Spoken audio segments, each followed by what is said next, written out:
Hello. In this video we're going to be discussing perpendicular lines. Perpendicular lines are lines that intersect at a right angle. So I'm going to draw some lines here that were obviously perpendicular. So I have this line, very small drawn line, but it does have arrows, so it does go on forever and ever. I'm just making it small on purpose. And it's a vertical line, and so what would be perpendicular to it is a horizontal line. The slope of the horizontal line would be 0. It has no rise compared to how much it goes left, right. And the slope of the vertical line is undefined. And if you think about what's happening here, we're counting up by 2 every time we go over 0. So when we put it over 0, our slope is, of course, undefined because we can't divide by 0. So that's one example of perpendicular lines. Suppose I gave these lines a rotation of about 45 degrees. So what it would look like, my two lines would be more diagonal to each other this time, and so you could see the slope from here to here. We have a rise of 2 versus a run of 2, so the slope ends up being 1 over 1, or just 1. And the other one, from here to here, we have a rise of 2, but our run is negative 2, or rather it's 1 over negative 1, which is just equal to negative 1.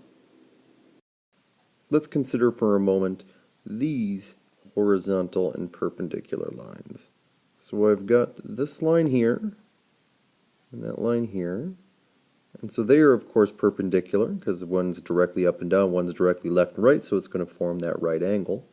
And what I'm going to do is I'm going to move each of these points by one box in their respective directions. And we'll see what that looks like here. And I'm going to do that, I'll actually do it over to the right here. So it's going to look something along the lines of this here.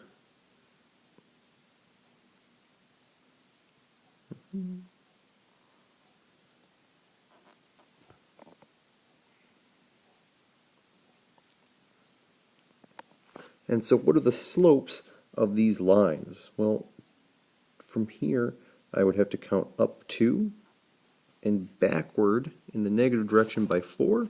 So this slope is 2 over negative 4, or rather a negative 1/2.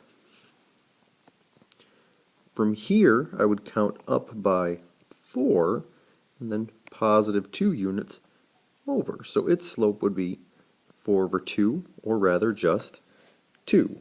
Or maybe I should consider it 2 over 1, which is 2. Let's take a look at another example here.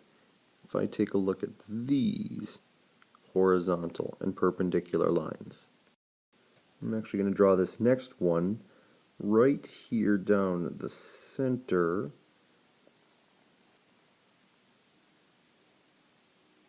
Like that. Okay, so each of these I've drawn out, it's a line, they're both lines, but I've drawn them out to be hopefully, I need to make this one just a bit longer to get to that point right there, and I made this one too long to get to that point right there, but they're both about 7 units drawn out here, and I'm going to tilt them again, so I'm going to tilt by 1 unit in each direction, and so I'll draw that in. And I'm going to tilt this up by 1 unit. And I know it's kind of in the middle, but we'll be okay. We'll make it work. There we are.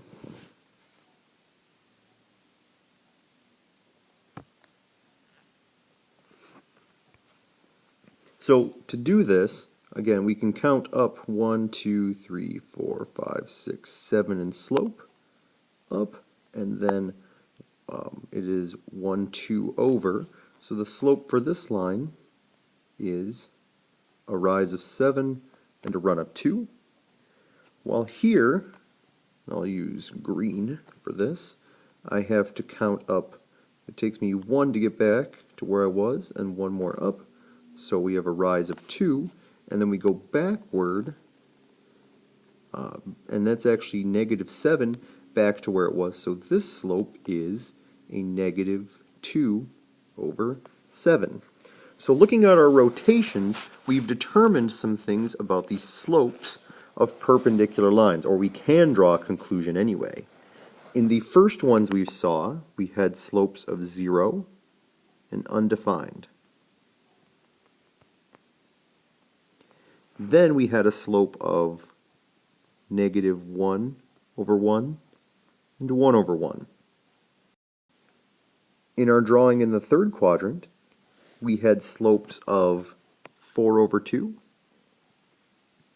and 2/-4, which we then simplified into 2/1 and 1/-2. And up in the first quadrant, we had slopes of 7/2 and what did we have it? Well, it was a -2/7. So if we look at the relationship that's going on here, to go from 4/2 to 2/4, right? Notice that we're switching our numerator and denominator. We're switching our numerator and denominator here to go from 2/1 to 1/2, and from 7/2 to 2/7. So we need the reciprocal of these slopes in order to find the perpendiculars. But that's not all. We also went from a negative to a positive.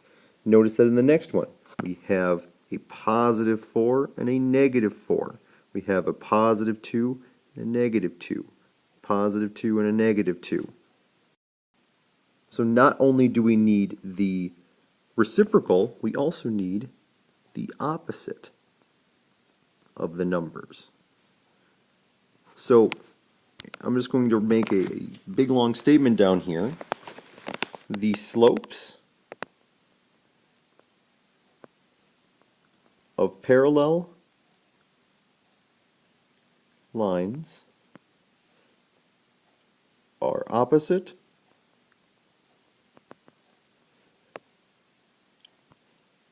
reciprocals. Okay, we'll talk about it more in class. We are done.